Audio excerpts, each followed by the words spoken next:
ating balikan ang kasamahan na nasa isang kainan ngayon na mahigpit na pinatutupad ang pagsasalita ng wikang Pilipino. Baka hindi matikman ang nagsasarapang putahe kapag ika'y sumuway. Balikan natin ang ating kasamahan na si Migs. Migs, Senyor Migs, kumusta ka ikaw?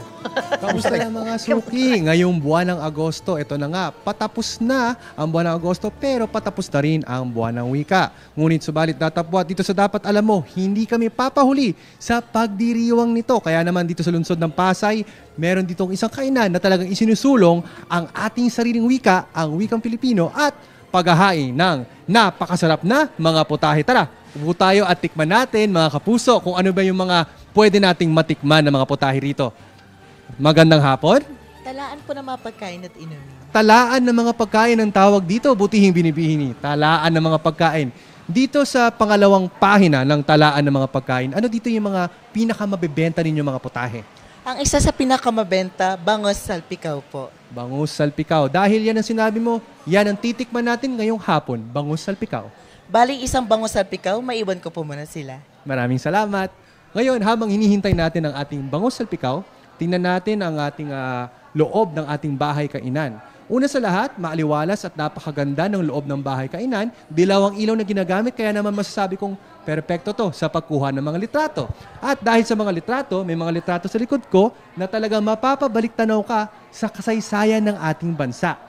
Dito naman sa bandang kanan, meron din dito mga litrato ng mga naging presidente ng ating republika kasama ng kanilang mga unang asawa. Ngayon, upo tayo habang hinihintay ang ating bangus salpikaw. Magandang hapon po sa inyo. Magandang hapon sa iyo. Magandang hapon po. Ipapakilala ko po pala si Binibining, of course, Tanya Dizon, ang punong kusinera at pinuno ng kanilang kusina. Ito po ay, ano po ito, madam? Ay, ito ang ating bangus salpikaw. Ito ay ang ating original na putahe dito sa EXO 46. Titikman ko po ito. Sige. Ano po yung mga sahog dito habang tinitikman ko siya? Okay. Siyempre, may bangus yan. At meron kaming lihim na sauce dyan. Sauce. Ngayon, Ngayon, matanong ko lang, no? Napakasarap nito kasi sa totoo lang, no? May mga naranasan akong bawang, kung di ako nagkakamali. Yes. May malilit na kamatis, pero yung lasa niya, sakto lang, no? Katamtaman at walang nangingibabaw na kasangkapan sa kanyang putahe na to. Ngayon, ang susunod kong katanungan, dito sa inyong bahay kainan, bakit nyo naisipan na isulong ang ating wika, ang wikang Pilipino?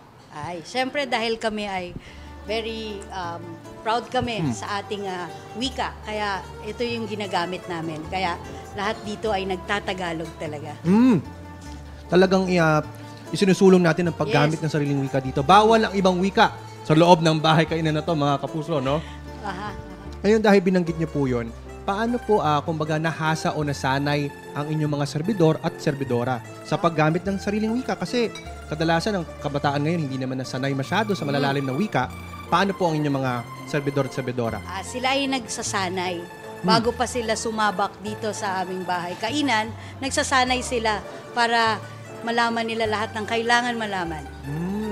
Masasabi po ba natin talagang malaki ang pinagbago nila sa paggamit ng wika Ay, natin? oo, ibang-iba. Ibang-iba. Malaki ang pagdiferensya.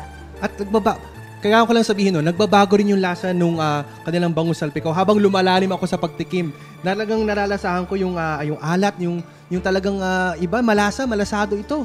No? Siguro pang huli kong katanungan, no, Binibining Tanya, ang tanong ko po sa inyo, karamihan ng mga ating kapusong napunta dito sa inyong bahay kainan, ano po nagiging reaksyon pag nakikita nila itong karanasan na to ng wikang Pilipino?